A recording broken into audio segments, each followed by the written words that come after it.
Alright guys, today we're talking about the rack.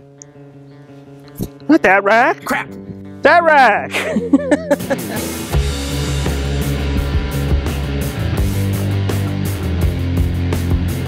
Alright guys, thanks for coming back. It's Helly with Keep It Dirty again. And this week we're gonna go over my custom rack. We're getting a lot of questions about it, so figure it's overdue to do a video on it. The rack is custom built by the guys down at Fusion Off-Road in Lake Elsinore. And I decided to go with a builder that understood my concept, that really got what I was trying to go for. And when they called it the Marty McFly treatment for the Raptor, I knew I found the right guys. Are you telling me that you built a time machine out of a DeLorean? Everybody remembers the DeLorean from that movie. But for me, I remember the truck. I remember that Toyota truck. Check out that 4x4. That is hot. Okay, back her up. Someday, Jennifer. Someday. When I saw it, I loved it. I loved the KC lights. I loved the way it looked. I mean, no other trucks were really looking that way around that time. You know, those yellow KC light covers really stood out. Then I grew up and test drove a Toyota. What's the matter? Chicken?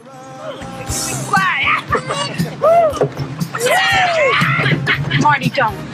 Grab hold of something. You know, there's nothing wrong with the Toyota, but they're not exactly a performance truck, right? It's slow, its engine has no real get up and go, and it's fairly basic. You know, there's nothing really performance about Toyota. Okay, fast forward 25 years later, and Ford released the brand new Raptor, and instantly I fell in love with the Raptor. The looks, the performance, the capabilities. Then I saw the price tag. It took me another 7 years to basically afford the Gen 2, and I can barely afford this one. Now, when I got the Gen 2, I really wanted to merge the look of the old 70s and 80s trophy trucks, but I really wanted a touch of that Marty McFly look in a modern truck. I didn't want to build the old truck. So I started looking online to see what kind of racks and stuff were available for the Raptor. And I really couldn't find anything I liked. Everything out there was either really expensive, really ugly, really didn't fall in within the lines of the Raptor, and it just didn't suit it. And they all had long lead times, you know, 6 weeks or more. So I started looking into how much a custom rack would cost. And I was surprised to find out that it's about the same price as a pre-made rack. So I finally decided to take the plunge, come up with the concept, and it ended up coming up much cheaper than an ADD rack. The actual design of this rack was inspired by a Galpin truck. It was a 2015 F-150 Raptor conversion, but the rack was a little bit different. It was frame mounted, it had a tire carrier, and it basically took up all the bed. For my build, I wanted to change a couple of things. I was not a fan of the lights they used. I wanted more of a fold-down solution so I can get into parking garages. I wanted to change the lines a little bit because even though their rack was cool, I didn't feel like the proportions were just right. I wanted to tweak them a little bit. And then I wanted to use KC lights, again, going with that Marty McFly look. On top of having the ability to mount for the KC lights and all that stuff, we wanted to make sure we had the ability to add chase lights, LED whips, and a radio antenna all integrated into the rack. We also wanted to make sure that it was mounted to the rails, so it wasn't going to be more of a rack, it was going to be more of a sports bar. If it's mounted to the rails, it's a sports bar. And it had to support a tonneau cover, mainly to hide the majority of my stuff so that it wouldn't be stolen. And the reason we went with rail mounted is because, you know, the wife would be pissed at me if my $70,000 truck couldn't go to IKEA and pick up some trinkets for her. Now, this is the actual second version of our rack. Since the original build, the way it was mounted to the rail was a little weak, and we actually broke it after a year of use. We also actually damaged our bed and broke the bed a little bit, and that's because the aluminum beds are a little bit thinner than you would think, so it damaged really easy. So right now, what you're looking at is the latest version of the rack that we did. All right, so for the light bar, we use KC's Gravity Pro 6 LEDs. It's actually their universal 52-inch bar. And it's supported from the sides and from the middle to give it the strongest position up there. The bracket in the middle is actually designed with a little extension piece so it can support both the straight and the curved configurations of the light bar. We also made sure that the light pivots on a set of ball joints, or Heim joints as most would call them. And then on top of that, you can see the two supports that we use to actually hold the light in place both on top and in a bottom position. Both those also are using Heim joints. Now, we decided to not go with the electrical actuator or a quick release mechanism for on the actual rack because we wanted more reliability. We actually had a quick release in the original solution. That ended up having some problems where it was either too stiff to get in or the hole started getting a little larger and it just wasn't secure. And with an actuator, it's just another part to fail, another electronic component to fail. So we wanted to use bolts to make it as reliable as possible. Now, as far as the way it's mounted on the bed, we have a full-length bed rail that supports the whole top of the bed and holds the weight of the actual rack. And we ended up having to actually remove the original plastic trim so that it can hold it properly, because the plastic trim tends to bow out when you put some weight on it. Full support system also has 4 stakes, 1 on each corner, to actually hold the bed in place. And then we have a 1/2 inch thick support bars underneath to support the whole bed underneath, because this lip's not that strong. We want to make sure they added strong solution.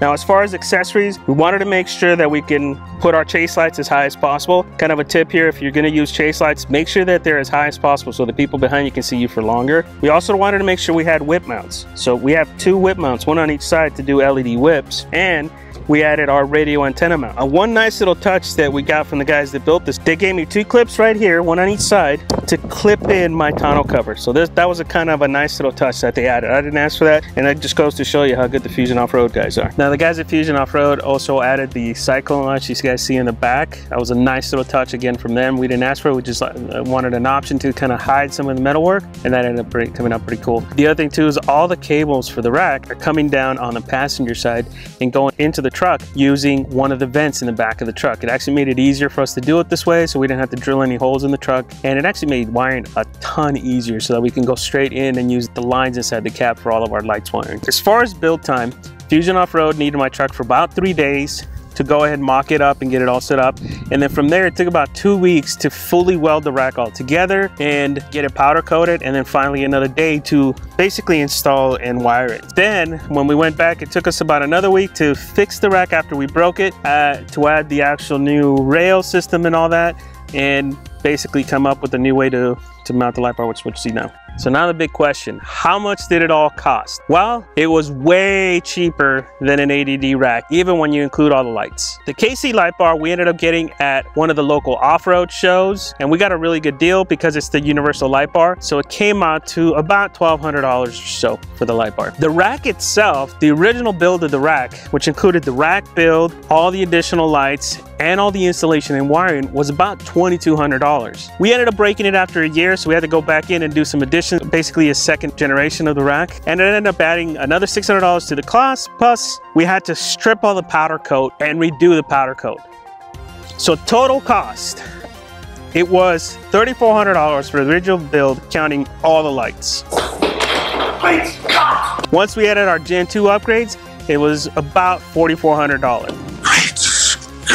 I know that sounds really high, but you have to consider this. The most common rack out there for the Raptors is the ADD rack. The rack with the light bar, the chase lights, tax, it's $5,200. Great Scott! And that doesn't even count freight shipping, which can be easily another $500 or more. Yeah, guys, Raptor tax is real. You're looking at close to $6,000 for an ADD rack. Great Scott! I know, this is heavy. Our rack, with everything all in, even with the Gen 2 stuff that we, poor designing on my part from the original design, we were about $2,000 less than the ADD rack. With the second generation, that ate up our budget a little bit more, so we're closer to $1,000 less or so, but when you count in shipping and everything, the ADD rack was just way too expensive. I think the ADD rack's a little ugly. It doesn't really suit the Raptor. So for me, I got exactly what I wanted for much, much less. So really, guys, what this video is really going to show you is don't be afraid to go custom. More times than not, you'll find it's going to be about the same, and sometimes you'll find, like I did, that it's less